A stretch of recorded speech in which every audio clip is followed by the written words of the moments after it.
Bonjour à tous et bienvenue dans le Grand JT de l'éducation. Tout de suite, le sommaire. Privilégier le son plutôt que l'image, c'est le pari que s'est lancé le DJ Martin Solveig face à la surconsommation d'écran dès le plus jeune âge. Alma Studio, c'est un peu plus de 600 histoires racontées par les plus grands comédiens via une application. On en parle avec lui et son associé Alexandra Meslati dans quelques minutes. Donner vie aux œuvres d'art par le biais de l'humour, c'est la riche idée d'Arte et de la série Amusez-vous, amusez-moi. La créatrice de la série sera ici en plateau pour en parler avec nous. Enfin, vous retrouverez Guillaume Buan pour sa chronique Vue à l'étranger. Aujourd'hui, il nous emmène faire un petit tour du monde des matières étranges qui peuvent être enseignées ailleurs. Mais tout de suite, on retrouve Guillaume pour l'actualité de l'éducation.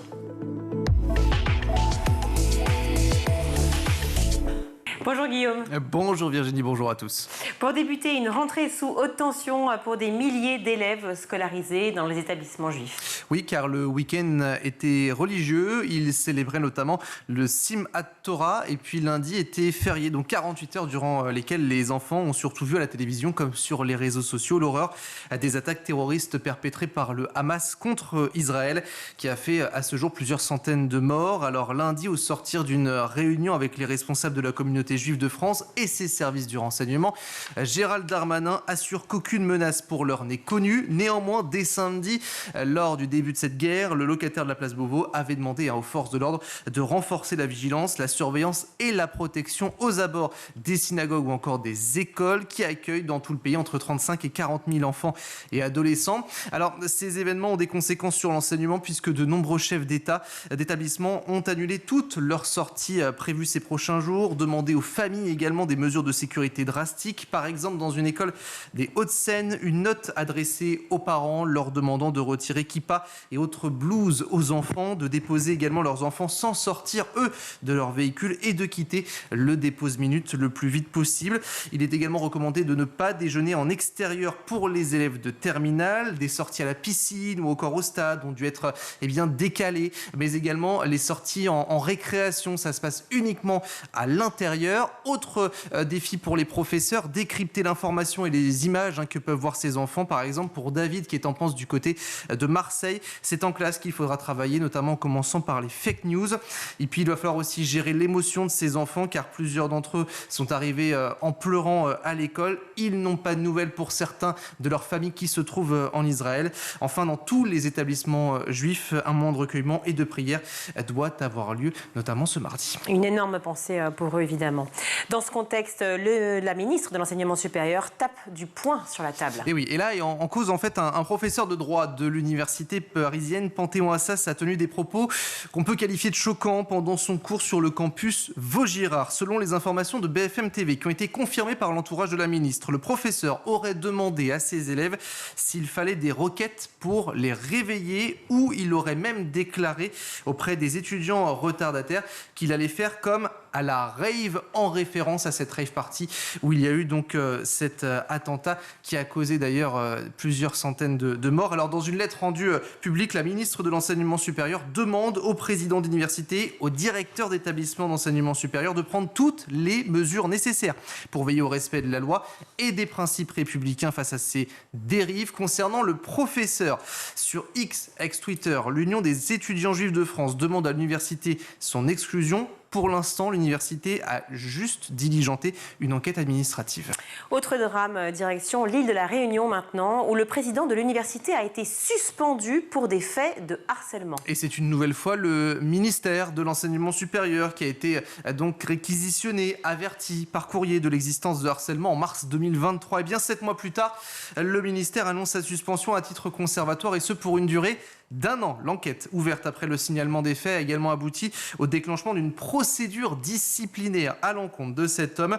La procureure de la République de Saint-Denis de la Réunion est saisie car l'enquête révèle aussi également de faits susceptibles de recevoir une qualification pénale, car au moins 7 personnes qui ont occupé ou qui occupent encore des fonctions, parfois d'encadrement au sein de l'université, avaient signalé dans ce courrier des faits de harcèlement et également des dysfonctionnements graves au sein de l'institution. Alors le président occupait son poste depuis 2016. La ministre de l'Enseignement supérieur a adressé son soutien également à tout le personnel de l'établissement, en particulier à celles et ceux qui auraient été victimes justement de ces harcèlements. À Bagnolet, en région parisienne, 59 professeurs d'un lycée exercent leur droit de retrait. Alors là, les faits, ils remontent à mardi où en fin de matinée, un homme manifestement en état d'ébriété se serait introduit dans un lycée. Il a réussi à monter jusqu'au 2e étage avant d'entrer dans une salle de classe où il y avait cours justement. Et face au professeur, eh bien, il aurait dit « Je ne vais pas te faire une Samuel Paty », mais il l'a toutefois agressé verbalement. Alors l'affaire ne s'arrête pas là car le lendemain, on a 3 hommes qui sont entrés dans le parking. La direction du lycée les a interpellés, tout comme la police qui s'est rendue sur place. Ces 2 intrusions, en très peu de temps, posent beaucoup de questions, notamment chez les professeurs. C'est pourquoi 59 d'entre eux ont décidé d'exercer leur droit de retrait. Les cours sont donc annulés. Une réunion s'est tenue entre la direction et les professeurs. Le personnel enseignant a signé 2 courriers, le premier pour la région Île-de-France, l'autre pour le rectorat de l'académie, qui réaffirme son soutien à l'établissement, qui condamne ces intrusions.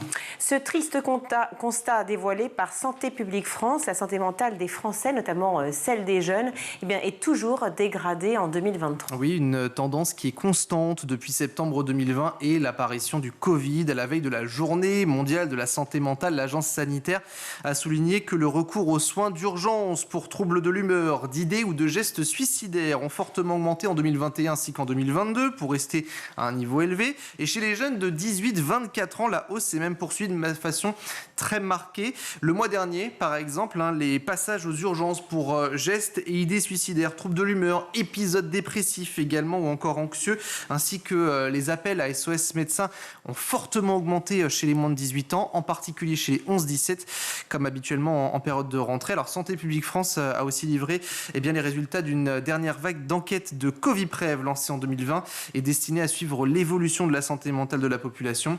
Entre mai et septembre 2022, plus de 7 personnes sur 10 ont déclaré prendre soin de leur santé mentale, mais plus de la moitié des jeunes de 18-24 ans ne se préoccupent qu'à moitié de cette santé mentale et de leur bien-être.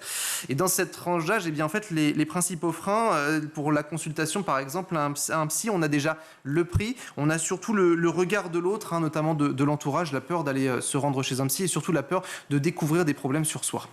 Pour terminer, nous vous emmenons dans le Cher où les élèves ont une drôle de surprise dans leur assiette. Oui, après les punaises de lit qui effrayaient Guillaume qui vous remplaçait la dernière fois, là, cette fois-ci, on a tout autre chose dans les coquillettes. Les élèves du lycée Jean Moulin de Saint-Amand-Montrond ont retrouvé des larves de mites alimentaires, de quoi couper l'appétit de ces lycéens. Ils ont directement alerté les cantinières, le chef de l'établissement également, les parents, l'inspection académique ont également été saisis.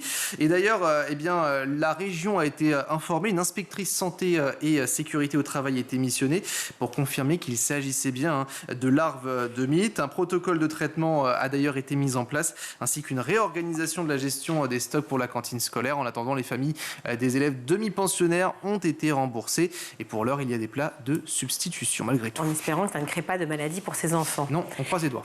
Voilà, merci beaucoup Guillaume. Le DJ Martin Solveig a lancé Alma Studio, une application d'histoire audio, donc sans écran pour les 3 à 10 ans. 600 créations originales lues, racontées donc par les plus grandes personnalités du monde culturel. On en parle avec lui et son associé Alexandra Meslati. Et pour en parler, je suis ravie d'accueillir sur ce plateau, justement, Martin Solveig. Bonjour. Bonjour. Merci d'être avec nous. Vous êtes producteur de musique et fondateur d'Alma Studio. Et face à vous, Alexandra Meslati, bonjour. Bonjour. Ravie également de vous recevoir. Alexandra, vous êtes directrice exécutive d'Alma Studio. Alors, Alma Studio, c'est donc une application, je le disais, de histoire pour enfants, à peu près 600 histoires. Un podcast donc sans écran, on va y venir, vous allez nous expliquer tout ça, raconté par les plus grands comédiens. C'est absolument génial. Je l'ai téléchargé, je vous montrerai ce que c'est.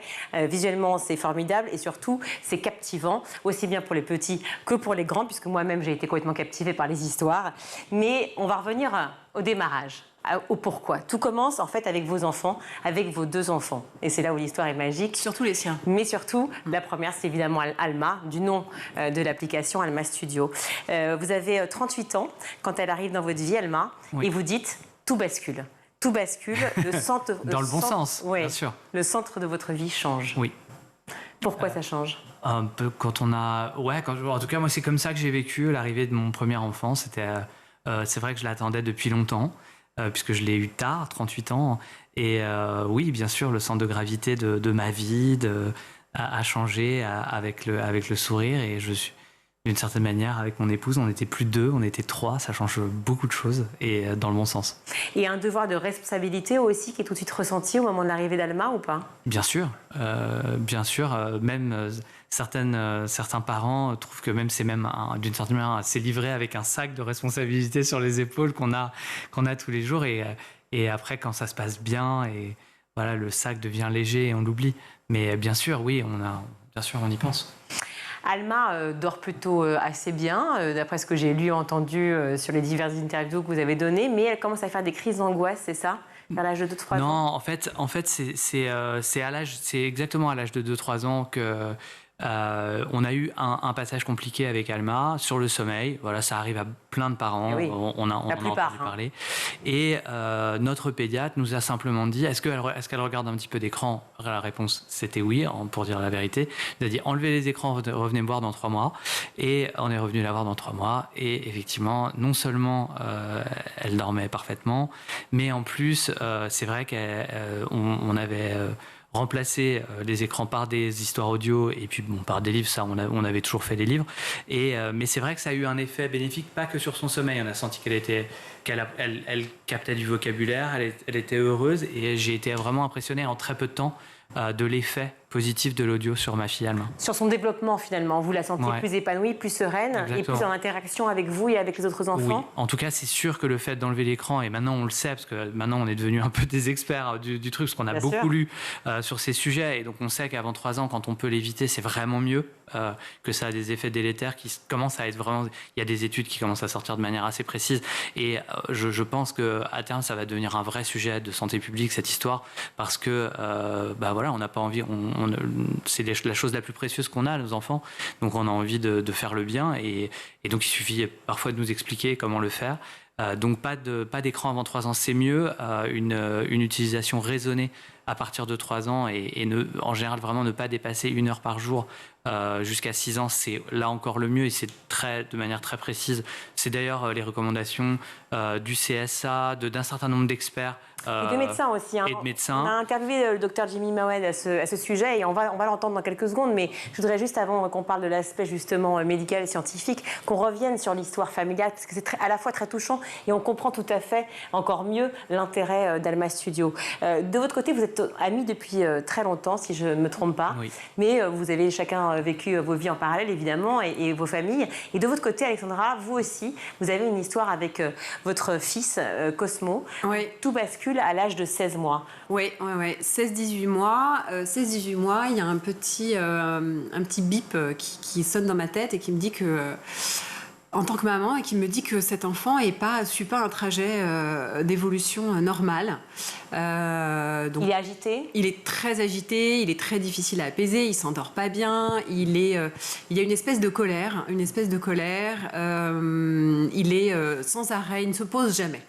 Voilà, donc c'est épuisant, mais on sent que c'est même épuisant pour lui. Le pédiatre dit quoi à ce moment-là? Le pédiatre dit que j'ai raison, en fait, de m'inquiéter, que ça peut être plein de choses, qu'à cet âge-là, c'est extrêmement difficile de poser un diagnostic, donc ce qui est à la fois inquiétant et pas inquiétant pour les parents, parce qu'en fait, tant qu'on ne vous a pas dit qu'il y a un problème, il n'y en a pas, mais là, en l'occurrence, il y en avait un. Enfin, le flou reste inquiétant. Le flou reste quand même inquiétant. Et, donc, orthophoniste, psychomoteur. Voilà, bilan général, bilan global, bilan auditif, parce que ça peut. Donc, en fait, le principal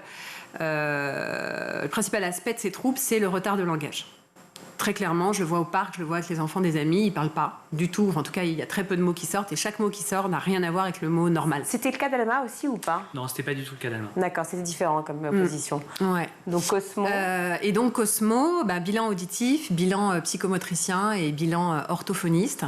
Et là, je tombe en fait sur une psychomotricienne incroyable à côté de chez moi qui me dit, écoutez, donc on fait tout un bilan ortho. Enfin, oui. Et elle me dit, écoutez, en fait, il coche beaucoup de cases. Il coche beaucoup de cases de l'autisme. Donc, normalement, il faudrait que j'aille vous faire des tests de détection à Robert Debré. Mais parlez-moi quand même un peu plus de vous. Dites-moi comment vous vivez, comment cet enfant est stimulé. Alors, nous, on est des vieux parents. Mais quand même, on est des parents modernes qui stimulons beaucoup nos enfants. On a accès à beaucoup de livres, à beaucoup de jeux, à beaucoup de puzzles, à beaucoup de... Voilà. Et puis le numérique, qui est quand même génialissime. Le numérique, c'est génial. À beaucoup de choses formidables. Il peut y avoir de mauvaises choses, mais enfin, dans la plupart des cas, c'est... Ouais, mais là, dans le cas précis de Cosmo, c'était vraiment pas bien. Et en fait, au détour d'une conversation, mais vraiment par hasard, elle me dit, mais est-ce que Cosmo regarde des écrans ? Bon, écoutez, oui, enfin, je vais pas vous mentir, oui, parce que on est fatigué, que de temps en temps, oui, pendant que je fais travailler la grande ou pendant que je prépare quelque chose, Cosmo, en fait, en plus, il manipule très bien. Il parle pas, mais il manipule YouTube comme personne. Parce que c'est la réalité du quotidien, non, mais c'est la réalité de beaucoup de parents, en fait. On se rend compte que finalement, on aimerait... Bien sûr, et c'est vrai que c'est très difficile. Il n'y a aucun jugement pour les parents qui mettent leurs enfants devant des écrans. On l'a tous fait. J'ai des ayatollahs amis qui te disent non, jamais, pas une seconde d'écran à 3 ans ou 4 ans, etc. Bon, mais c'est comme dans tout, c'est des questions de mesure. Voilà, c'est des questions de mesure. Voilà, c'est vrai qu'avant 3 ans, maintenant, moi je le sais vraiment, il faut éviter au maximum. Voilà, il faut éviter. Et nous, on avait très clairement dépassé la mesure. Voilà, parce qu'en fait, à chaque moment où on voulait qu'il soit calme, l'apaisement se trouvait dans l'écran. Et en l'occurrence, en fait, c'était pire. C'est que nous, ce dont on ne se rendait pas compte, c'est que ça décuplait son énervement. Et on s'est dit que quand il était face à cet écran, il se renfermait complètement, il se mettait dans une petite bulle. Et là, on n'avait absolument aucune progression. Donc la psychomotricienne... Comme une sorte d'intoxication. Exactement. Ah, mais il était toxico. Cet enfant était devenu entièrement toxico aux écrans. Et d'ailleurs, quand on lui arrachait, c'était l'enfer. C'était tout ce qu'on n'a pas envie de voir chez un enfant, les fameux enfants qui se roulent dans les supermarchés, tout ça, qui hurlent, c'était le mien.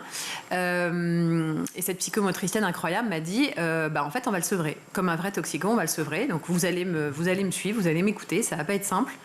Parce qu'il va être très énervé de ça. Mais vous allez lui faire du bien. On va retirer tous les écrans et vous allez me donner 1 mois. Et on va voir ce qui se passe. On a retiré tous les écrans. Je suis allée lui refaire faire son bilan chez l'orthophoniste au bout d'1 mois. Il avait gagné 6 mois de maturité de cerveau. C'est saisissant. Saisissant. Alors évidemment, on s'est posé aussi la question à la rédaction. On a voulu avoir l'expertise d'un médecin. On a appelé le docteur Jimmy Mohamed. Et il a répondu à nos questions. Regardez. Docteur Mohamed, je suis ravie de vous avoir sur le plateau du Grand JT. On est donc ensemble ici pour parler de l'utilisation des écrans et j'aurais aimé avoir votre avis sur l'utilisation inappropriée des écrans. Est-ce qu'elle joue, cette utilisation, donc impropre, sur le développement des enfants ? Alors, il faut être vigilant parce que c'est vrai, on dit tout et son contraire. Un coup, les écrans, c'est super, un coup, c'est diabolique.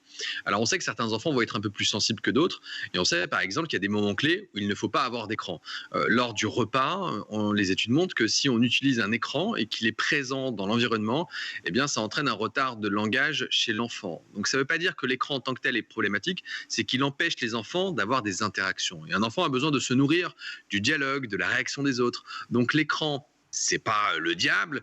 En revanche, on évite lors du repas, avant le coucher, parce que ça perturbe le sommeil, et avant d'aller à l'école, puisque ça va épuiser l'attention des enfants. Donc pourquoi pas des écrans, mais en fonction de l'âge.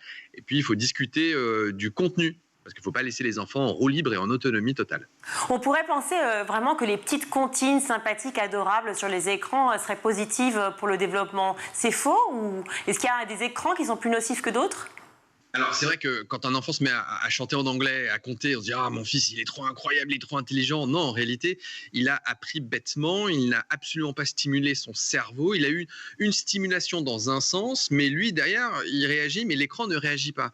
Donc en réalité, il apprend de façon un peu factice et il ne va pas développer ses connexions. Car je vous rappelle qu'on va naître avec un stock de neurones prédéfinis. Et ce qui va faire qu'on sera entre guillemets plus ou moins intelligent, même si j'aime pas ce terme, c'est la stimulation qui permet de créer des connexions. Et pour créer des connexions, il faut de l'interaction. Il faut écouter de la musique, il faut chanter, mais chanter en classe ou avec les parents. Il faut lire des histoires, il faut jouer dehors, il faut de l'interaction. Vous parliez justement d'impact par rapport au sommeil. Il y a un impact sur la vision aussi. S'il y a un écran, par exemple, donc on pourrait dire une tablette ou un téléphone, on se regarde de trop près, ça n'a pas le même impact que la télévision ?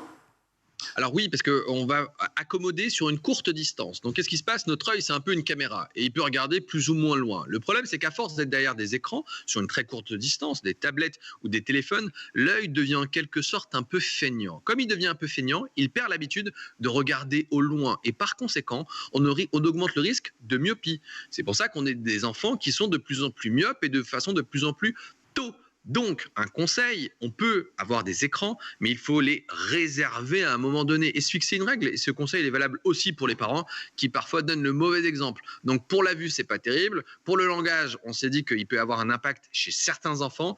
Et pour le sommeil, ça va dénaturer, déstructurer le sommeil. Donc, je dis pas que c'est perdant-perdant, mais à mon sens, c'est le moins possible, même si c'est pas évident. Il me semble que vous êtes papa comme moi, docteur Jimmy Mohamed, donc vous savez à quel point c'est compliqué de pouvoir occuper ses enfants. C'est vrai que souvent on a un peu ce réflexe-là de se dire pendant que je prends ma douche, tiens, il ou elle peut regarder un petit dessin animé, mais sauf que avant 18 mois, on l'a vu et on a parlé justement avec Martin Solveig et Alexandra Meslati, ça peut avoir un impact effectivement probablement sur le développement du cerveau. Ça veut dire quoi? Est-ce que les podcasts justement audio, c'est-à-dire que retirer la vision et donc justement susciter l'ouïe peut être positive pour le développement? Et moi, j'irais même un peu plus loin, je dirais jusqu'à 3 ans. On dit plutôt pas d'écran avant 3 ans.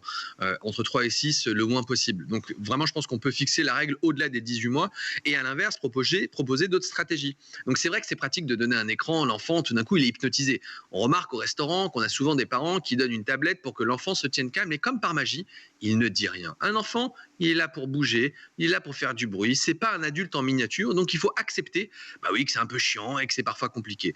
À l'inverse, on peut leur proposer de stimuler leur imagination avec des histoires, donc qu'on lit à un enfant ou des podcasts.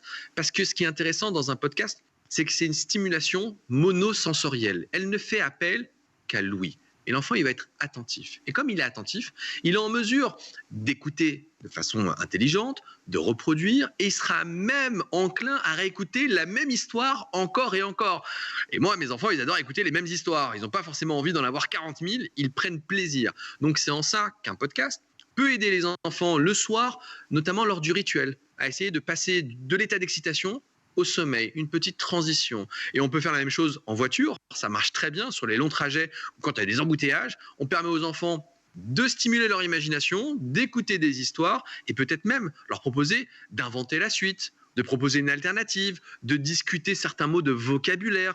Donc en réalité, on n'est plus du tout dans la même interaction où on colle une tablette. Je comprends, c'est pratique, mais en réalité, ça dessert les enfants, même s'il y a des situations, vous êtes aux urgences, personne ne vous en voudra de coller la tablette. Mais à la maison, dans les transports, avant de dormir, moi je pense qu'un podcast, c'est nettement mieux, à la fois pour les parents et aussi pour les enfants. Et oui, ça dessert la relation parent-enfant. Merci beaucoup, docteur Jimmy Mohamed, d'avoir été avec nous sur le plateau du Grand JT, même à distance. Mais on espère vous recevoir ici, en vrai, sur ce plateau, une prochaine fois. À bientôt. Avec plaisir. À bientôt. Ciao. Formidable d'avoir l'avis d'un expert comme ça avec vous. Génial. Une réaction. C'est génial. Alors je rebondis dessus. Il y a un truc dont il n'a pas parlé, qui est la curation. Ce qui était dramatique aussi dans le cas du mien, mais dans le cas de plein d'autres enfants, c'est qu'en fait, on leur laisse aussi, par facilité, encore une fois, et je suis maintenant sortie de toute la phase culpabilité de tout ça, on leur laisse accès à une espèce de bibliothèque où en fait, il n'y a aucun tri de fait. Donc moi, Cosmo, il regardait des petits programmes courts en polonais, sous-titré en je ne sais quoi, et qui du coup forcément ne pouvait pas faire avancer son apprentissage de la langue française. C'est tout simplement impossible. Non, mais du polonais, oui. Du polonais, oui. Dans certaines conditions, ça peut être pas si mal. Alors que c'est vrai que sur des plateformes, et je prends le cas d'Alma Studio, il y a quand même un travail énorme de curation en fonction de l'âge, en fonction des thématiques qu'on souhaite aborder, et on ne donne pas n'importe quoi à écouter à nos enfants. Oui, et d'ailleurs, c'est une plateforme classique de streaming fonctionne d'une manière algorithmique. Donc ça veut dire que ce n'est pas des humains qui décident de nous proposer tel ou tel programme après. C'est l'algorithme qui a remarqué que s'il propose tel programme après, il risque d'être regardé plus longtemps dans l'objectif de maximiser le temps de visionnage sur cette plateforme. Évidemment, nous, et c'est pour ça que moi j'ai voulu monter cette plateforme comme une application dédié uniquement aux enfants, c'est que nous, c'est pas du tout notre but. Notre but, c'est pas du tout de faire en sorte que les enfants regardent le maximum. D'ailleurs, aujourd'hui, on est utilisé par à peu près 20 000 familles en France et le temps de visionnage moyen par semaine, c'est à peu près 3h30. Donc ça représente une demi-heure par jour en moyenne. Alors bien sûr, il y a des écarts, il y en a qui utilisent que le week-end ou machin, et puis il y en a qui utilisent 1 heure par jour. Mais ça reste... Finalement, quand on voit, nous, on utilise nos portables, je sais plus, 4h30, 5 heures par jour en moyenne, ou peut-être plus. Voilà, on est très loin. Et typiquement, comme le disait le docteur, ça marche à des moments clés où, effectivement, il y a tous les bénéfices de l'audio peuvent s'exprimer.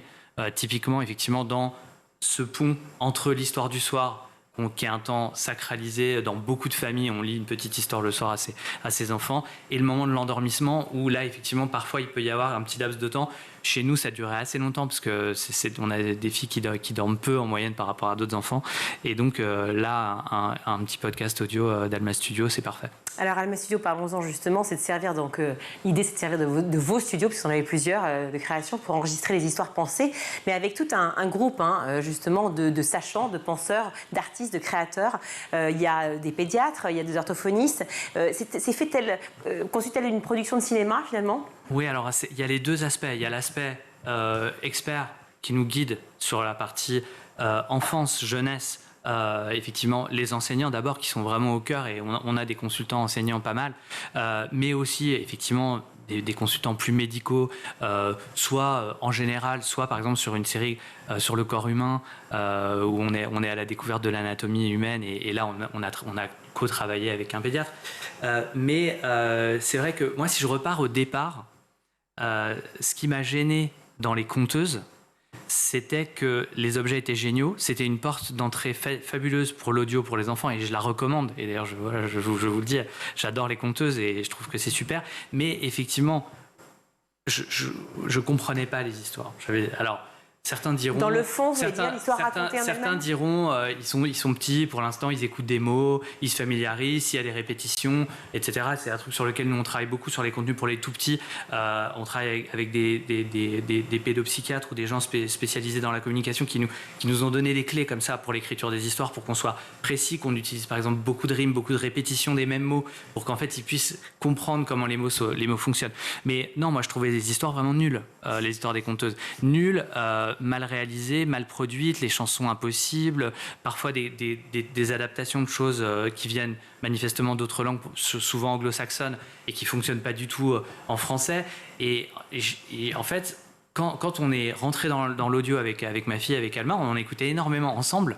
Et en fait, moi, j'ai commencé à passer en vrai des heures à chercher sur les différentes plateformes, sur les différentes conteuses, des histoires que je trouvais bonnes. Et j'en ai trouvé. Mais au prix de quel effort et de combien de temps, au milieu de plein de trucs. Et je me suis dit, mais quand même, l'audio est vraiment le parent pauvre des médias pour enfants. Or, c'est probablement le média d'avenir pour les enfants. Donc, il faut faire entrer aussi du talent dans la production d'audio pour enfants. Et ces talents, c'était quoi alors, et donc, effectivement, là, c'est d'abord des autrices et des auteurs, jeunesse, qui savent écrire pour les enfants. Ça, c'est très souvent qui ont des enfants aussi. Dans la tranche d'âge qui nous concerne nous le plus, c'est-à-dire 2-10 ans. Ça aide beaucoup parce qu'en fait, les autrices, les auteurs écrivent pour leurs enfants. Bien et sûr. Après, ça translate.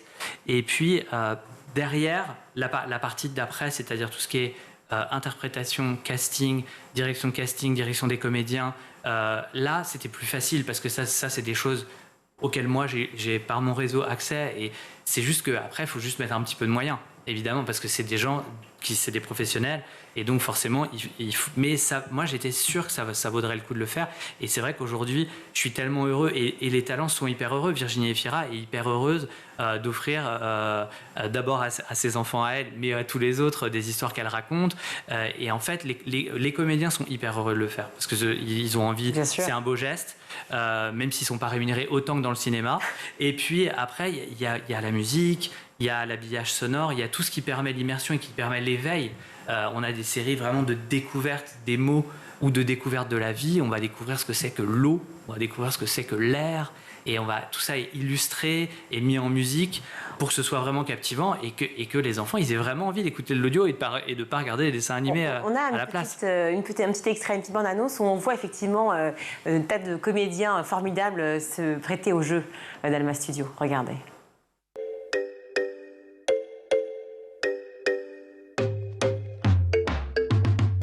Sous la mer, il y a des centaines de milliers d'espèces végétales. Ah oui, les chansons d'amour des terriens. Oh, je les connais bien. Un flocon de neige, c'est la petite boule blanche que tu vois tomber du ciel. Je peux m'en aller aussi vite que je suis venue. Je suis comme la flamme d'une bougie. Je suis une hirondelle. Je vole à tire-d'aile. Ouais! Ouais, tu voles! Alors, vous voyez, je l'ai ici, cette application. J'ai évidemment téléchargé tout de suite. Je me suis amusée comme vous parce qu'effectivement, j'ai fait la même chose que vous, Martin, quand j'ai eu mon fils, puis ma fille. J'ai cherché aussi des podcasts. Alors, à la fois, effectivement, des dessins animés, clairement, hein, donc sur écran, puis des podcasts audio. Et j'ai aussi longtemps cherché des histoires sympas. Donc là, je me suis amusée à écouter et c'est très, très bien fait. On voit Éric Judor, Pierre Richard, Virginie Fira, mais tout un tas d'autres artistes qui, effectivement, sont prêtés au jeu. L'histoire, l'idée, c'est vraiment l'autonomie de l'enfant parce qu'il y a une partie parent puis il y a une partie enfant. C'est aussi l'idée de rendre l'enfant autonome et responsable de ses propres choix. Oui, alors ça dépend beaucoup de l'âge à laquelle l'enfant va l'utiliser ou va écouter les histoires. Avant 3 ans, c'est souvent pas mal d'être là en tant que parent, de lancer l'histoire du soir. C'est souvent comme ça que c'est utilisé. On lance l'histoire du soir. On a choisi, il y a un minuteur, on peut dire à l'appli de s'arrêter au bout de tant de temps parce que c'est l'heure de dormir. Et puis, il y a aussi une fonction quand les enfants commencent à choisir leur histoire tout seuls pour limiter le temps d'exposition. Ils peuvent choisir de manière assez intuitive et simplement, ils le font très tôt. Mais on a mis un anti-zapping. C'est une option qui est dans l'espace parent. Et donc, une fois qu'ils ont lancé une histoire, ils ne peuvent plus changer pendant une durée choisie par le parent, qui va jusqu'à 1 minute. Et en général, ça suffit. C'est jusqu'à 7 ans, ça, c'est ça? Non, c'est quand on veut. Ah oui, c'est l'anti-zapping, on peut le mettre quand on veut. Et ça, c'est pas mal. Il n'y a pas d'âge pour l'anti-zapping, parce que c'est un choix qui est fait, et c'est vraiment pour montrer qu'une fois qu'on a choisi l'histoire, ça y est, maintenant, on écoute, et on peut fermer les yeux. On ferme tellement les yeux que c'est un écran noir qui apparaît. Oui, bien sûr, l'écran est noir. L'écran est noir quand l'histoire joue et le temps d'écran quand on utilise Alma Studio, il est très très faible. Il sert uniquement à choisir l'histoire. Donc ça veut dire qu'en fait c'est vraiment voulu et c'est aussi un échange avec l'enfant qui doit forcément dire mais pourquoi je vois rien? Alors au début, il y a une petite phase d'initiation. Effectivement, il y a des enfants qui parfois viennent de l'écran animé. Et qui disent papa, l'écran est cassé là, ça marche pas le truc. Et en fait non, ferme les yeux, écoute, tu vois, ça va bien se passer. Et effectivement, les histoires sont écrites, c'est des vraies histoires audio. Elles sont écrites pour être écoutées et c'est pas des adaptations d'un livre ou des adaptations d'un film. C'est vraiment ça. On comprend tout avec les yeux fermés. Et elles peuvent être toutes téléchargées et du coup ne plus fonctionner sur un écran avec du Wi-Fi, avec des ondes. Hein. C'est complètement oui, sans ondes. Ça marche de manière totalement autonome, en mode avion, sans ondes, sans téléchargement, sans Wi-Fi. Et c'est pratique dans le train, par exemple, c'est pratique dans les transports. 100% French Tech, sans pub. Ouais, c'est bien de le dire parce que ça, j'ai jamais l'occasion de le dire. Et c'est vrai que la start-up française qui nous accompagne sur la tech, c'est MWM, c'est une start-up 100% française qui est basée à Boulogne-Billancourt. Oui, évidemment 100% sans pub. C'est vrai que pour l'instant, nous n'avons pas... On a des illustrateurs qui viennent de partout dans le monde, mais sinon, toutes les écritures, donc tous les autrices, auteurs sont français. Alma Studio, un podcast que je vous recommande vivement, fondé par Martin Solveig et aussi avec la collaboration d'Alexandra Messati qui est aussi sur ce plateau. Bravo à vous deux et à tous ceux qui rejoignent ce projet. Je donne juste un mini truc. Ouais. C'est vrai que quand les enfants sont tout petits et réécoutent les mêmes histoires, c'est vrai que ça arrive, pas toujours, mais ça arrive et c'est très bien parce que ça, effectivement, ils apprennent, ils intègrent les mots, les prononciations. En revanche, nous, on va jusqu'à 10 ans et c'est vrai que sur les 6, 7, 8, 9, on voit bien que là, il faut commencer à avoir plus de quantité, plus de contenu, parce qu'ils ont envie de découvrir plus de choses. Et donc, c'est pour ça que le fait d'avoir 600 histoires sur Alma Studio et d'en ajouter chaque semaine, c'est quelque chose d'important. Oui, c'est énorme, 600 histoires. On le voit nulle part ailleurs. En général, c'est quand même un tiers ou voire même moins. Peut-être une centaine d'histoires. Bravo en tout cas à vous deux. Merci beaucoup d'avoir été sur ce plateau. Merci beaucoup. On va marquer une courte pause et puis on va se retrouver.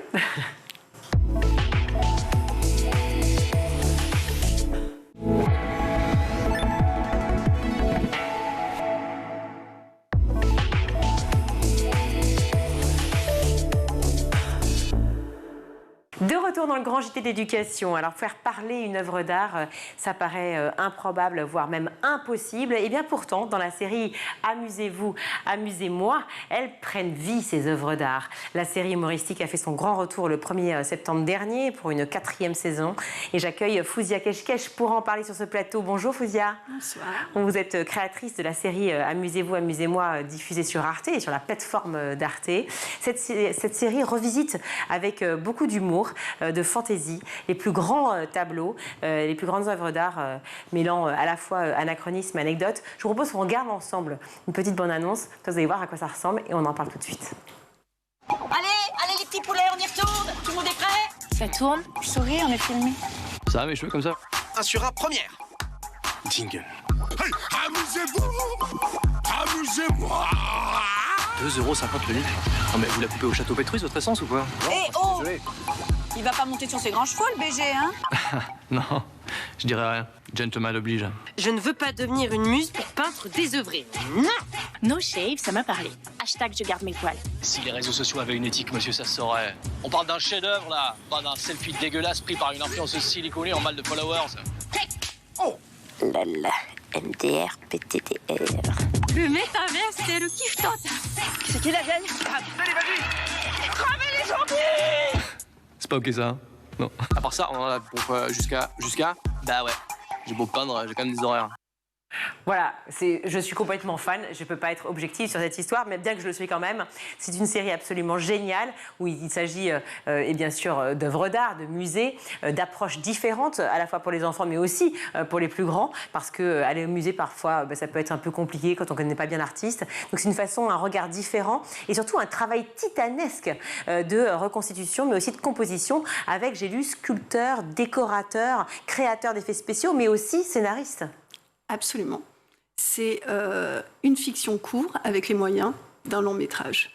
Et chaque tableau nécessite des réunions pour décider effectivement de quel décor nous allons prendre. Est-ce qu'il est nécessaire d'utiliser les effets spéciaux? Et quelquefois, ça sert pas uniquement l'univers de l'artiste, mais également le scénario. Donc effectivement, c'est à chaque fois, à chaque saison, on recommence. Un casting différent, donc des comédiens talentueux qui ressemblent aux personnages, aux modèles. Vous avez des décors qui sont différents à chaque saison. C'est un spectacle. À chaque saison, on rentre au musée. Oui, vous rentrez au musée. Comment est née cette idée géniale, Fouzia? À quel moment vous vous êtes dit c'est une histoire personnelle par rapport à vos différentes escapades au musée quand vous étiez plus jeune? C'est un constat que vous avez fait par rapport à la désertion peut-être des musées? C'est quoi? Alors, je vais vous raconter ma vie, alors. Oui, je veux bien. Moi, j'y suis tombée par hasard vers 17 ans parce qu'une amie m'avait offert un visuel de Botticelli, la naissance de Botticelli. Et à partir de ce moment-là, j'ai eu une fascination pour l'art et notamment pour Mona Lisa. Donc, vers 18 ans, je la découvre pour de vrai. Et je pense que j'ai eu la même réaction que beaucoup de personnes, c'est tout ça pour ça. Elle est tellement petite, cette Lisa Gherardini. Et de fil en aiguille, la vie m'a portée vers des aventures comme Dardar notamment que j'ai produit. Voilà, ça s'explique. Non. Une des merveilles de la télévision, Dardar. Non, parce qu'on dit toujours que la télévision, il ne se passe pas grand-chose, mais c'est pas vrai. La preuve. Oui, c'est vrai. C'est une émission qui m'a beaucoup portée, beaucoup apporté également, beaucoup inspiré. Et puis un jour, j'ai un enfant qui a 4 ans et demi et qui veut absolument aller voir Van Gogh. Donc moi, je suis ravie, j'ai fait le job. Je vais aller voir Van Gogh au musée. On y va. Il est devant cet autoportrait de Van Gogh et il est très fâché. Il me dit, maman, c'est pas ce que je voulais voir du tout. Bon, ok, qu'est-ce que tu voulais voir? Tu sais, il me parle pas. C'est là que tu Et là, il dit, mais on va le faire parler. Tu as raison. Une œuvre d'art, c'est vivant. Il faut qu'elle nous parle. Génial. Alors, ainsi, quand le désespéré de Gustave Courbet s'anime, le peintre découvre que son tableau, L'origine du monde, a été banni des réseaux sociaux. Les joueurs de cartes de Paul Cézanne, eux, n'ont plus carrément le choix du tout. Avec la loi anti-tabac, évidemment, il va falloir arrêter de fumer la pipe. Quant à la femme aux yeux bleus de Modigliani, elle anime une chaîne sur les réseaux sociaux et se demande si le CBD pourrait aider le peintre à se libérer de ses fameuses addictions. Tous les tableaux peuvent faire l'objet d'un épisode? Absolument. Tous les tableaux. Tous les tableaux racontent une histoire. Après, avec des moyens différents, parce que on imagine que la scène ou autre, c'est plus compliqué parce qu'il faut plus de personnages, il faut plus de moyens. Plus de personnages, plus de budget, plus de tout. Mais finalement, c'est faisable. C'est faisable. Et avec une petite exception, c'est-à-dire que c'est faisable, mais il faudrait que Amusez-vous, la série, devienne une série de 6 minutes. Parce que quand vous avez 13 personnages, plus précisément, vous avez absolument besoin d'avoir plus de temps pour tous les faire parler et rentrer dans l'œuvre d'art.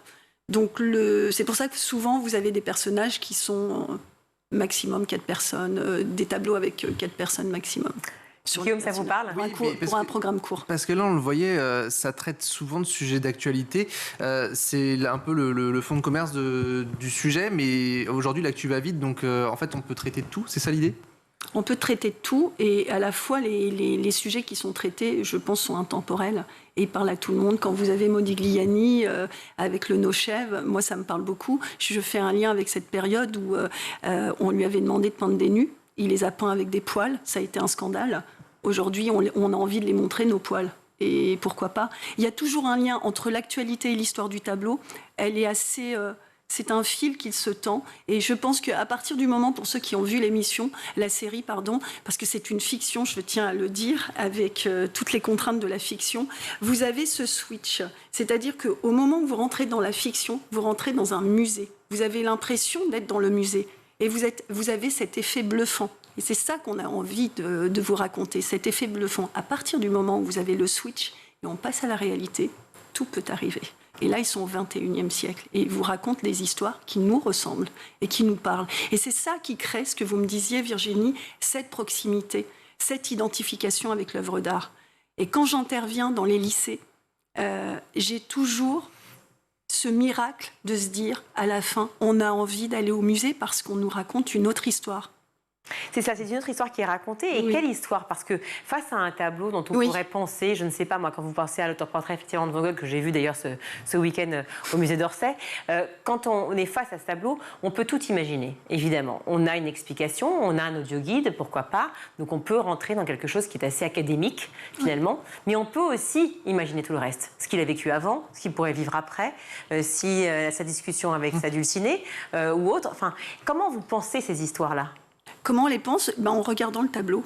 Et c'est ce que j'invite tout le monde à faire, c'est regarder un tableau, prendre le temps de regarder un tableau et se raconter des histoires. Parce que chaque tableau va vous raconter une histoire différente, parce qu'on est tous différents. Alors on apprend évidemment beaucoup de choses, parce qu'on apprend ce qu'on a envie d'y voir, et ce qu'on y écoute, et ce qu'on regarde grâce à la fiction, à la série. Mais on apprend aussi beaucoup de choses sur l'art quand même. Oui, c'est l'objectif. Oui, c'est culturel quand même. Oui, j'appelle ça même la fiction culturelle, la seule fiction culturelle, la seule fiction courte culturelle, absolument. On a des informations qui sont distillées. Et ensuite, selon notre lecture, notre connaissance de l'œuvre d'art, on peut soit accrocher, soit comprendre, soit tout simplement passer un moment à la fois artistique, esthétique, et pourquoi pas rire un peu. J'ai du bien. Deux questions. Vous qui disiez que vous partiez notamment dans les écoles. Première question, est-ce qu'en discutant avec eux, les jeunes vont au musée? Première question. Et deuxièmement, quel est en fait un petit peu leur regard? Qu'est-ce qu'ils en pensent justement de cette fiction? Alors, quand j'interviens, souvent, une chose qui remonte régulièrement, ils ne savent pas que les musées sont gratuits pour eux. Ça, c'est un fait. Le rappeler, effectivement. Et je le rappelle, jusqu'à 26 ans, on peut aller au musée gratuitement, découvrir les collections permanentes. Ça, c'est fabuleux. Ensuite, une fois qu'on a dit ça, est-ce que ça donne réellement envie d'aller au musée? Non. Mais il faut intervenir. Je pense que ce qui est fabuleux, en tout cas, c'est le travail que je fais et que j'aime faire, c'est intervenir auprès des étudiants, des primaires, et les sensibiliser à cela. Et je les sensibilise en leur présentant la série, en ayant des portes d'entrée différentes. La mode, le cinéma, la musique. Et à ce moment-là, mais vraiment, je me souviens de ce lycée à Fresnes qui est un lycée polyvalent, où vous aviez une section professionnelle, bac pro terminale, où je suis intervenue. Suite à cela, je vous raconte cette histoire parce qu'elle va imager rapidement. Oui. Vous aviez un clivage entre la section générale et professionnelle. Personne ne se parlait. Suite à mon intervention, 80%, peut-être que certains ont menti, voulaient aller au musée. Et ils ont fait une exposition, une communication visuelle. À ce moment-là, ça a créé un pont. Ces deux publics se sont rencontrés. Comme voilà, ça a rapproché. Voilà, une autre façon de le dire et de le redire, c'est évident pour beaucoup, mais peut-être pas pour certains. Alors, redisons-le, l'art est essentiel sous toutes ses formes. Merci mille fois, Fawzia Keshkech, d'avoir été avec nous sur ce plateau. Passionnant cette série. Amusez-vous, amusez-moi, diffusée donc sur Arte. Jusqu'à quand? Excusez-moi. Alors, tous les vendredis soirs à 20h50 sur Arte. ou sur la plateforme arte.tv. Voilà, j'ai tout vu sur la plateforme, c'est absolument génial. C'est addictif, je pense. Il faut y aller. Merci beaucoup d'avoir été sur ce plateau. Merci Virginie. C'est à vous pour votre chronique plutôt, sur les réseaux. Si vous voulez. Oui.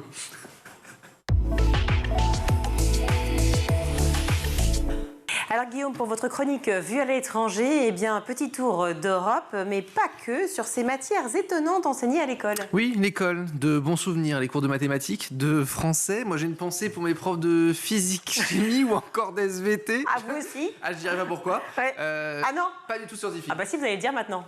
Et pas du tout scientifique. C'était pas du tout. Ah, c'est juste ça? Je m'attendais à pire. Ah non, très bien. Non, j'étais quand même gentil. Et donc, pas scientifique. On part en Allemagne alors? Oui, on va partir en Allemagne, en Suisse et en Autriche pour commencer. 3 pays qui délivrent des cours de bonheur, une discipline à part entière dans 200 écoles où 2000 enseignants ont quand même été formés. C'est des cours obligatoires, 1 heure par semaine. Alors concrètement, en fait, il est demandé aux élèves de lister leurs points forts puis de les coller sur des ballons. Et en fait, l'idée, c'est de faire une tour de ballons. Plus on en a, plus on a de bien bons points, de points forts, de qualité. Et l'idée, c'est tout simplement de comparer un petit peu avec les enfants. Et ça permet aussi pour soi, de se dire qu'on est positif, ça suscite en fait le positif en nous. Donc mais quand on n'a pas confiance en soi, c'est un peu dur, non? Parce que justement, il y a un accompagnement derrière et puis chaque élève va s'entraider. En fait, chacun va dire mais non, moi je vois ça en toi. Tu as des beaux cheveux, mais non, tu es formidable. Moi je vois ça en toi, moi je trouve que tu es gentil, je trouve que tu es généreux, je trouve que tu es à l'écoute et c'est vachement intéressant. Autre exemple également à partir de la 4e, les enseignants tentent d'aider les adolescents à se livrer. Tenez, on en parlait. Pour cela, ils les font travailler en petits groupes et les élèves doivent alors raconter les difficultés auxquelles ils sont confrontés tout simplement au quotidien. Et selon cette étude, les élèves en ressortent tout simplement plus concentrés et surtout moins stressés. Alors direction l'Islande à présent Guillaume, puisque cette fois-ci on mise sur l'autonomie des élèves et leur créativité. Oui, l'enseignement primaire et secondaire fait partie du même socle éducatif et généralement les élèves sont accueillis dans les mêmes établissements du collège au lycée. C'est obligatoire de 6 à 16 ans. Alors il y a l'enseignement classique. Mais là, on en parlait aussi à Virginie, les cours de menuiserie, de couture et de cuisine. J'aurais adoré. Lequel vous auriez choisi? Menuiserie en premier. Menuiserie? Ouais, l'artisanat, c'est sûr. Le côté manuel? Oui, je sais pas, travailler le bois et tout, c'est fantastique. J'avais des photos, il y a des photos à disposition, notamment sur Internet. On voit en fait ces enfants, il y a des classes spécialisées.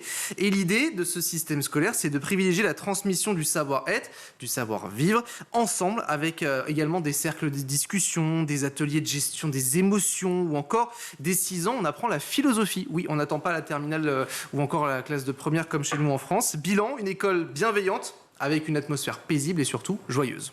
Alors on part au Danemark maintenant et en Finlande. Que se passe-t-il là-bas? Là, il y a la mise en place de cours d'empathie. Ça devrait arriver chez nous en France, on en parlera dans un instant. Mais là, l'objectif, c'est de lutter contre le harcèlement scolaire en apprenant dès le plus jeune âge aux élèves à être de bons camarades, à écouter les autres, à comprendre leurs sentiments.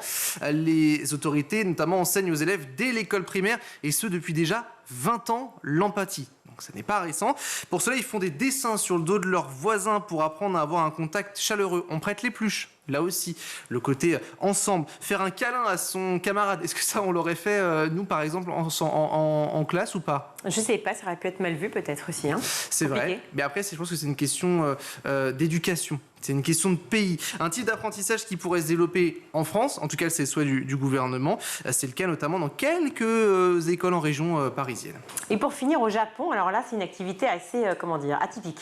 Oui, là aussi, au Japon, les villes sont propres. J'ai pas eu la chance d'y aller, mais j'ai vu effectivement à travers les reportages, tout est propre. Attention aux fake news, oui, voilà, effectivement. Le civisme, la culture de la propreté s'apprend dès le plus jeune âge. Ainsi, les petits Japonais apprennent à faire briller les pupitres de leur salle de classe, à balayer les classes également, et même à nettoyer les toilettes de l'établissement. Bref, on met la main à la pâte quand on est un petit Japonais. Et en France alors du coup? Eh bien, la ministre déléguée chargée des PME, du commerce et de l'artisanat, Olivia Grégoire, a évoqué l'idée, par exemple, de cours de cuisine à l'école pour réapprendre à cuisiner les produits bruts pour éviter d'acheter ceux tout prêts et donc plus chers, en lien avec, bien sûr, l'inflation en ce moment qui nous concerne.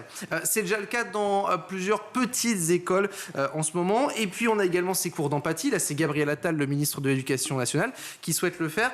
Il évoque une entrée en vigueur d'ici 2024. Merci beaucoup Guillaume pour toutes ces informations vues à l'étranger et aussi en France. J'aime beaucoup cette chronique. Tout de suite, on va retrouver Malika Ménard dans Souvenirs d'écolier. Cette semaine, son invité est l'humoriste Yann Toucourt. Et nous, de toute façon, ce qui nous intéresse, c'est ton enfance, ton histoire. Déjà, où est-ce que tu as grandi? Oui, rends-moi mon livre. Je te rends Merci. le livre. Alors, je suis né à Tours, au milieu des années 80, en Indre-et-Loire. Et concernant mon enfance, je ne vais peut-être pas trop rentrer dans les détails, mais elle a été vraiment difficile et douloureuse à beaucoup de niveaux. J'ai eu un père très maltraitant. Voilà. Tu as été placé? J'ai été placé en foyer, effectivement. À quel âge, du coup? Alors, j'ai été placé en foyer à l'âge de 5 ans pour effectivement nous protéger, ma sœur et moi, de notre père. Tu avais une sœur, du coup? Petite sœur, grande sœur? Alors, une petite sœur, qui vient d'ailleurs d'avoir une petite fille, voilà, que j'embrasse. Et alors, c'est pléthorique, hein, j'ai des demi-frères et sœurs que j'embrasse aussi, voilà. Donc, j'ai été placé, vraiment, voilà, sur le moment, on l'a très mal vécu avec ma sœur, forcément, c'était un arrachement, hein, une blessure d'abandon toujours non guérie. Mais on a eu accès ensuite au dossier de justice et on nous a clairement sauvés à ce moment-là. Vous avez été placé combien de temps? Alors, on a été placé 3 années en foyer, dans 2 foyers différents de Tours et de la région Tourangelle.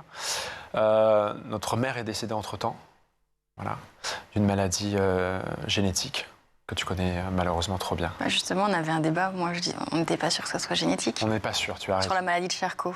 Oui. J'ai perdu mon papa il y a quelques mois de cette maladie. Terrible. Oui, maladie assez terrible. Et d'ailleurs, je suis désolé, mais je profite du coup de la minute, là, des secondes qui sont données pour dire qu'il y a une association formidable qui recueille des dons pour aider les malades et aussi pour aider à la recherche, qui s'appelle l'ARSLA. Et si jamais... Après, pour aider à la recherche, il y a aussi l'Institut du cerveau. Hein. C'est une maladie neurologique. Tu as raison. Il y a plusieurs instituts qui peuvent y aider. Donc du coup... Un départ très compliqué. Très compliqué. Et alors, est-ce que c'est possible d'avoir, de ce fait, à ce moment-là, des souvenirs quand même agréables de ton enfance? Franchement, très peu, parce qu'en foyer, socialement parlant, moi, c'était très compliqué. J'avais, tu vois, besoin de chercher comme ça et d'obtenir beaucoup d'attention. Et je pense qu'il y a aussi un lien derrière avec le fait que je me sois mis sur les réseaux. Et on est toujours un peu à côté de la plaque dans ces moments-là. Et les autres enfants de l'école, parce qu'on va en parler, et puis qui savent d'ailleurs qu'on vient du foyer, parce que quand on arrive du foyer, on arrive en groupe et il y a l'éducateur à côté de nous et tous les autres enfants savent d'où on vient. Ça, c'était une mise à l'écart ou... Oui, clairement, au foyer, j'étais un peu celui qui était pointé du doigt et mis à l'écart. Et à l'école, j'ai pas beaucoup de souvenirs de ces années-là, en tous les cas, vraiment positifs. C'est venu après, quand on a été placé en famille d'accueil. Loin de Tours, très loin, dans le Gers. D'accord. Et là, j'ai rencontré mes parents. Voilà. C'est-à-dire ceux que je considère, voilà. La vie m'a offert des parents biologiques qui n'ont pas forcément, m'ont pas forcément apporté. Ton père, tu l'as revu après? Oui, alors oui, mais de loin, et puis très toxique, terriblement toxique. Voilà, je ne rentrerai pas dans les détails parce que c'est une histoire qui ne m'appartient pas, voilà, qui est une histoire partagée avec mes frères et sœurs. Il est décédé en 2014. Bon, j'ai un cheminement personnel à faire pour traiter ça et pour gérer ça.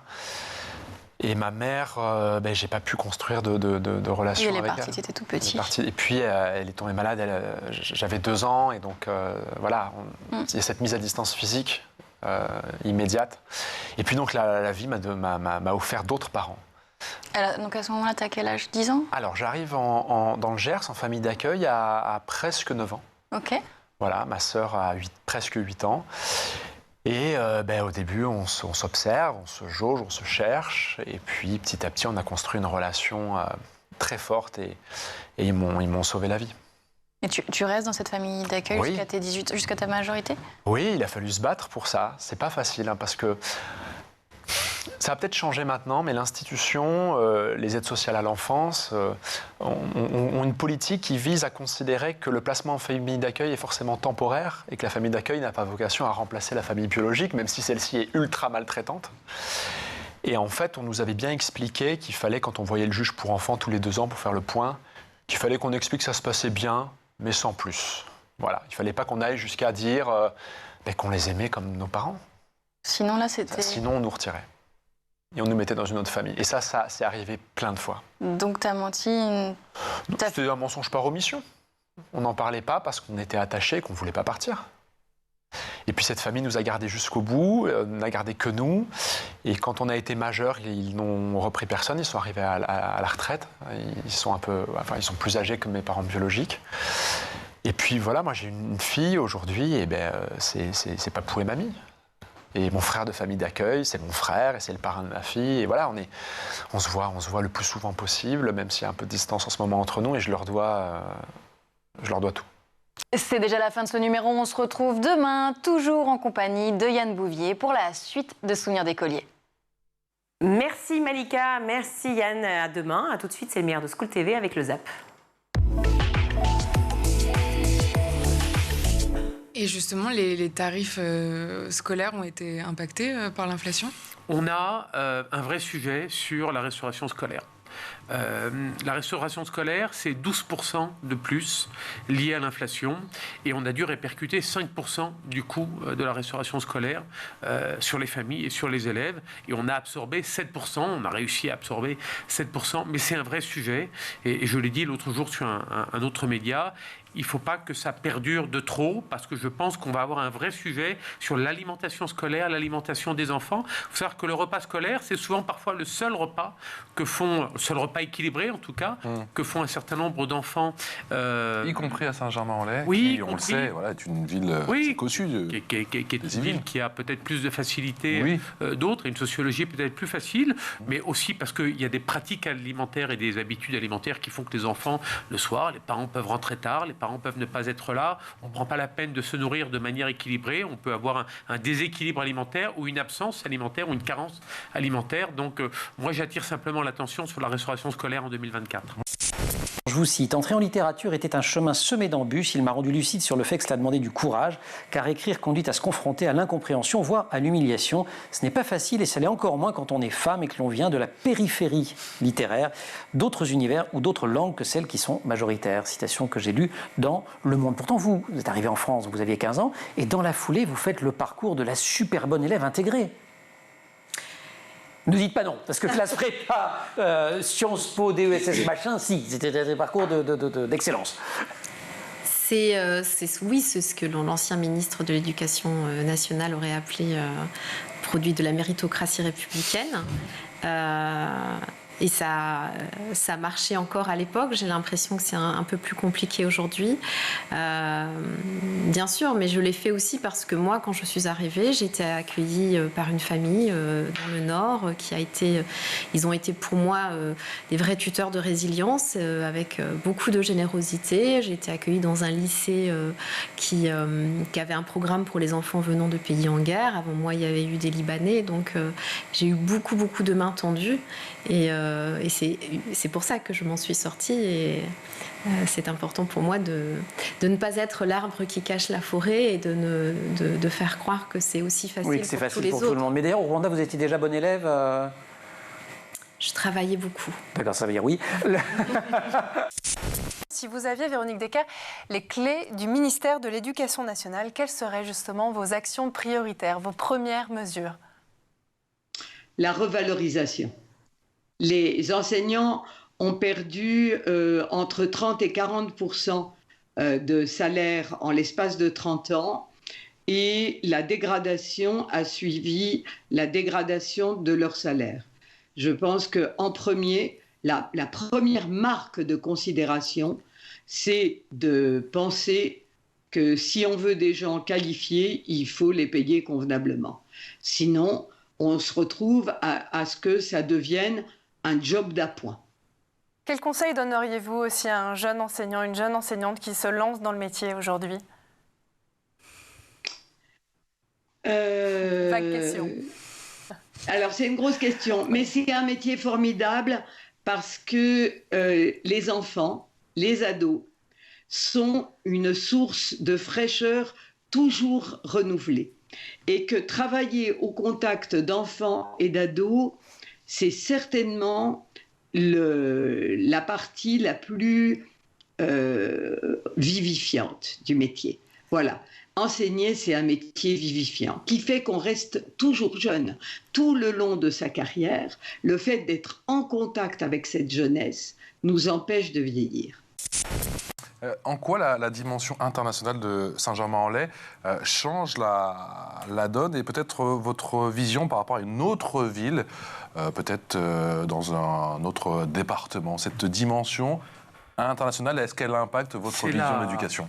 C'est la Saint-Germain Touch, si je peux me permettre, c'est-à-dire que c'est la spécificité. On a la chance d'avoir depuis plus de 50 ans un lycée international, c'est 4000 élèves, et ce sont des élèves et des sections internationales dans toutes les écoles élémentaires et dans la plupart des collèges, qu'ils soient privés ou publics. Parce qu'on a un écosystème autour de l'international depuis toujours. Pas depuis 50 ans, depuis des siècles, depuis le temps où Saint-Germain accueillait la cour des rois et les ambassades internationales. On a beaucoup d'enfants d'expatriés ou de retour d'expatriation. Ils cherchent avant tout, quand ils reviennent en région parisienne, un territoire pour s'installer avec une offre éducative adaptée pour leurs enfants, et ils choisissent naturellement Saint-Germain. Donc ça nous donne, nous, une ouverture sur le monde et sur les autres que peut-être les autres n'ont pas. Saint-Germain, c'est une ville un peu ouverte, bienveillante. J'ai tendance souvent à la comparer à Angers. Voilà, c'est cette douceur de vivre. Ouais. C'est la petite Angers de l'Ouest francilien. Et cette dimension internationale, elle commence dès la petite enfance? Dès la petite enfance. On a un certain nombre de crèches aujourd'hui, même de haltes garderies qui sont bilingues, internationales. Le lycée international, c'est 14 sections. C'est pas qu'un lycée franco-britannique. C'est des Danois, des Suédois, des Néerlandais, des Portugais, des Espagnols, des Chinois, des Japonais, énormément de sections internationales, et qui diffusent et qui irriguent sur l'ensemble du système éducatif. Et ça donne une coloration internationale que les autres n'ont pas. L'idée d'avoir un personnage principal comme Rose, petite fille métisse, eh bien c'est presque un acte politique, de dire il est important que des enfants métis, des enfants dont les parents sont immigrés, puissent se reconnaître pleinement dans la littérature jeunesse que propose la France aujourd'hui. Et oui, très peu d'héros, de héroïnes, effectivement, comme Rose dans la littérature jeunesse. Vous, après vos études, vous choisissez de vous engager, je le dis de manière très large, dans le secteur de l'humanitaire. MSF, c'est le SAMU social international, aide, c'est le sida. C'est un choix naturel, c'est un choix de conviction, j'imagine. Quand vous... Absolument, je pense que sans faire de psychologie de comptoir, j'ai survécu à un génocide, et donc l'idée c'est de lutter contre la mort sous différentes formes, lutte contre le sida, les addictions, et puis contre le suicide également. Alors c'est vrai que j'ai pas fait de lutte contre la peine de mort, même si c'est une conviction importante, mais je pense qu'il y avait quelque chose de cet ordre-là, et aujourd'hui je fais de la prévention en santé mentale au niveau de Bordeaux et de la Gironde. Mais quelque part, dans mes livres, c'est la même personne qui essaye de transmettre, qui essaye de lutter contre les représentations qu'on peut avoir, les exclusions, et de faire en sorte que nos histoires soient entendues. C'est la fin de cette édition. Merci à vous tous de nous avoir suivis. Canal 247 sur les Freebox, Canal 217 sur les box Orange, et bien sûr schooltv.com pour voir et revoir toutes les éditions. Merci à vous, Guillaume. Merci Virginie. Vous revenez quand? Dans une grosse semaine. Vous savez qu'il se hâte. Je sais. Je garde le siège. Tout chaud? Oui, bien sûr. C'est bien quand tout chaud le mouvement de bassin. Oui. Bon, on ne commande pas. On ne commande pas, Non. j'ai mal à la tête déjà.